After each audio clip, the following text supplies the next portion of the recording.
So we're coming to the festive period, Warwick, and you can choose best or worst Christmas party experience. Best or worst? At a work Christmas party experience. Worst would probably be many, many years ago when I first met my second wife. That sounds terrible, doesn't it? But we'd just not long started going out and got invited along to her work Christmas party. She worked at an accounting firm, a fairly big firm, and it was at the partner's house, this fancy house, beautiful pool, that sort of stuff. And it was I think it was like a music themed thing. You had to dress up as your favourite music, rock stars. And so I went along with my girlfriend at the time and her bestie and her boyfriend. So there was 4 of us. So we went as the Spice Girls. So I dressed up as, I think I was Posh Spice. Oh. So I had heels and hot pants and, the girly wig and all that sort of stuff. And I got really drunk and made a complete dick of myself. So that's this probably the worst experience. Sounds really familiar to one, would be my worst, where it was at my boss's house in his flash mansion, and my husband, no, he wasn't husband yet, I should have known the signs, had too much red wine and vomited in his fancy bathroom. Oh, no. But the problem That's always a bad thing. that he'd been drinking red wine. Oh, the stain. And he didn't know that, he didn't tell me he'd vomited till after we left. I mean, I should have known him rolling on the floor waiting for the bus was a sign on the ground outside my boss's house. Then we get home and goes, I spewed. I don't know if I cleaned it up. But he'd spewed at home when we got home, and it was so disgusting. And then I had panic attack all weekend thinking, oh my God, he's vomited in my boss's bathroom. I'm going to lose my job. And, he had one of those fancy male toilets. Oh, right. And so he's going, I don't know where I vomited. I could have been in the basin, could have been in that. Oh, dear. So, and you still married him? Yeah, I know. You don't learn your lessons very quickly, do you? Welcome to the Tradies Business Show, helping you get off the tools and into true business ownership, so you can spend more time doing the things that matter most. Now, here are your hosts, Warwick Bidwell and Michaela Clark. And so welcome to another episode of the Tradies Business Show as we get near to Christmas. And Warwick, I need to ask, are we going to have a Christmas party? I don't know, because based on the stories we keep sharing about getting drunk and throwing up and, you starfish on your front lawn and I actually fell in the pool that night at the same party before I got really, really drunk, but a lot of people ended up in the pool. I think it was, See, I think that makes us want to have a Christmas party. It needs to be in a safe house where we're not going to get into too much just trouble. You and me, not our partners. And yeah, dear, oh dear. Secret Santa might be a bit hard. Yeah. Because we'll know who we got. Yeah. Or who got us. But anyway. All right. G'day, listeners. Welcome. Sorry about the vomit stuff at the start of the episode, too. I If you've got a hope weak you're not listening stomach, to this when you're having breakfast in your utes or whatever. But tradies have good stomachs. I mean, they live on chocolate or coffee, milk and pies, don't you? That's right. And I'm sure they've all got a good vomit story as well. We should do a nutrition episode. Oh, I was thinking we should do your best vomit story episode, but hey. It's a bit lowbrow, isn't it? Anything for ratings, hey? I know. Anything for downloads? That's it. So you've got an update for us, Michaela? I have. So following up episode 111. 111. A couple of episodes ago where we talked about my issues with a dog and trying to find a dog trainer. And I've got a follow-up to this, but there's a really great lesson in it for our So how'd you tradies. go? Did you get a dog trainer? I did get a dog trainer. Ooh, this is exciting. It is. So you've still got the dog? It's still alive? Yes, yes. The solution wasn't just Prozac?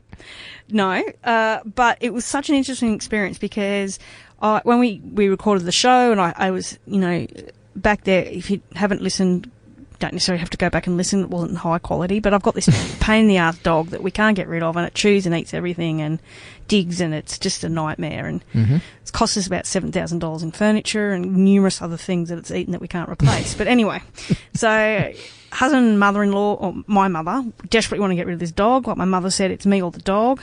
Take your pick. So I had to think hard about that. So eventually, though, I picked the dog. And so decided to get a dog trainer to come out and help as a last resort. And had real trouble finding one. I mean, I was ringing everyone. No one answered their phone on the first ring. I had to send off inquiries and... I know. This took you like 2 or 3 hours Yep. of searching and ringing and Googling and yelling and screaming trying to find a dog trainer. Well, this little puppy, well, it's not really little, but this dog's life is in my hands. If I can find a dog trainer this side of Christmas, this would be good. So I was kind of feeling panicked, but we did an episode about, how hard it was to, just look at your process. How hard is it customers to actually find you and get in contact with you? Because I really had some dramas. But on the way home, I had left another message, but within 10 minutes, this lady called back. I thought, well, this is a good sign. And she said, oh, yeah, no, I actually specialise in rescue dogs. I'm like, retraining, rehoming, so perfect. I'm an exact target market. Mm-hmm. So I was all very excited, and she said, and so I come out, I spend this time with you, and this is my price. And I've gone, whoa. Fair bit of coin, huh? It was a lot more than I was wanting to pay. It's a lot less than $7,000 of furniture, though. It is, when you look at that. And I was like, wow, okay, that is a lot. But you know what? I'm desperate. This is a high pain point, and no one else has gotten back to me. So I was in a really hot buying position where just about anything she was going to say, I was going to... There's some stuff in here about tight niche too. I mean, I know we're talking about something different, but, it's a great example of a really narrow niche where she specialises in rescue dogs. You can't find anybody else that does that. And whether she's a rescue dog specialist or not, just saying that means that you're more likely to buy from her. Well, that's right. And so I've agreed to this high price this point. Exorbitant price. Well, yeah. Because it's either the dog or your mother. Yeah, so I thought, well, final investment, I'll put this into the dog. I'm not going to say exactly how much, but let's just say, because my husband actually doesn't listen, and it was probably double what I actually told him. All right. And there's more than 2 numbers in the price. There is. Yeah. Anyway, but I felt, I had you felt bad for the dog. I did feel really bad for the dog, and that, I feel bad for the dog too. So anywho, but one of the biggest selling points, I thought, oh, this is a lot of money. I'm weighing it up as I'm driving. She says, we give a lifetime guarantee. For the lifetime of you or the dog? Because it could be a very short guarantee with this dog. Yeah. But anyway, I thought, and she says, we come back unlimited times throughout the whole dog's life. Wow. So if you're still having problems, we'll come back. So we're here, ring, email. If we need to, we'll come back. Lifetime guarantee. So, wow, okay. That's pretty good. All right. Cool. Yeah. When she hasn't met your dog. Well, she said it on the phone, didn't she? So we've locked in the time. So she came out, and I quote, I did send you the text of what she said. Because that was my first thought, is I reckon this bird is about to burn the margin that she's made for the last 2 years on the guarantee with you, because I got a funny feeling she's going to be coming back for free quite a number of times. Yeah, so she came out, and of course the dog barked when it shouldn't as she got to the gate, and so all was going well. It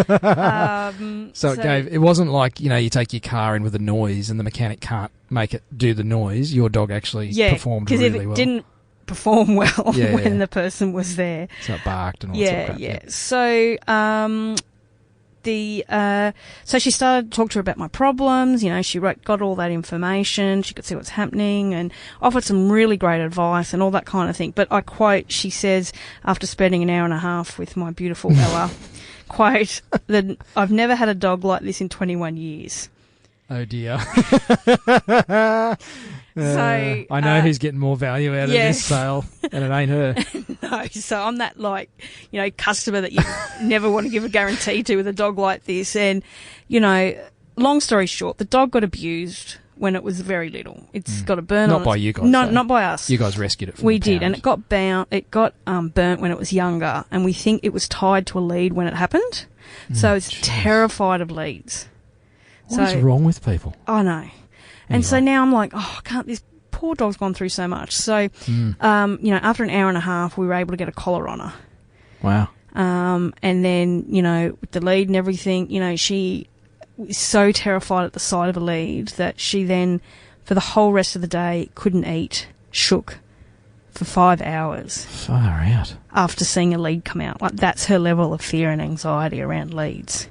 Maybe Prozac would be cheaper. Well, unfortunately, this woman's very, natural. Natural, yeah. And I'm thinking, can I just take her to the vet and get some just meds? Give it a tablet. Just give it a pill. Anyway, and she said, 99% of dogs that I train, 2 to 3 weeks, they're on a lead, they're walking, obeying, all their masters, all good. Unfortunately, you're the 0.1%, and it's going to take a little bit more time with you. She might just change her phone number and disappear from the internet so you can't get her back again.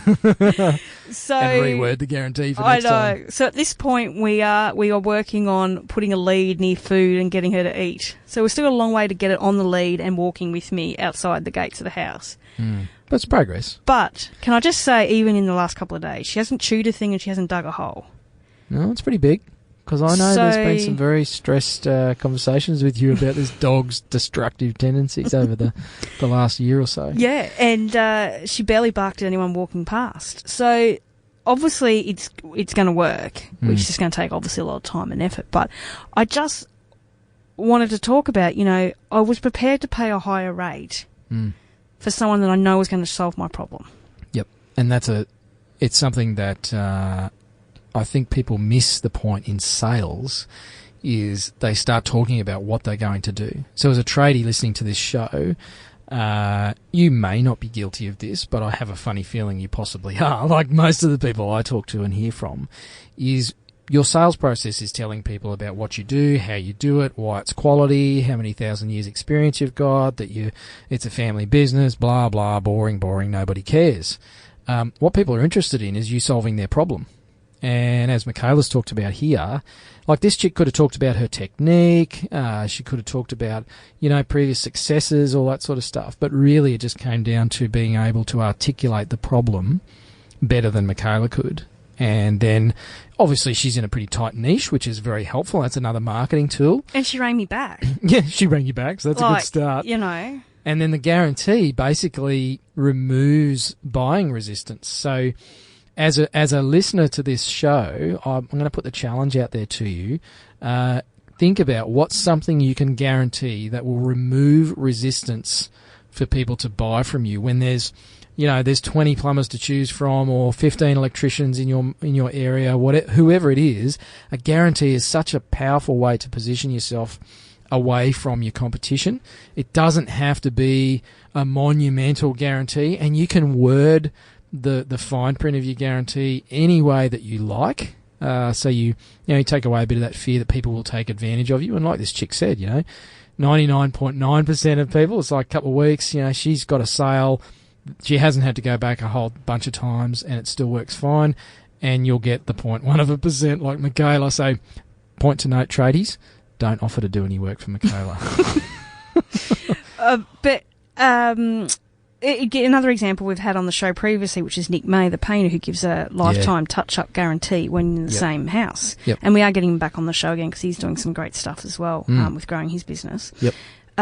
But, the other thing is she did then ask, how did you find out about me?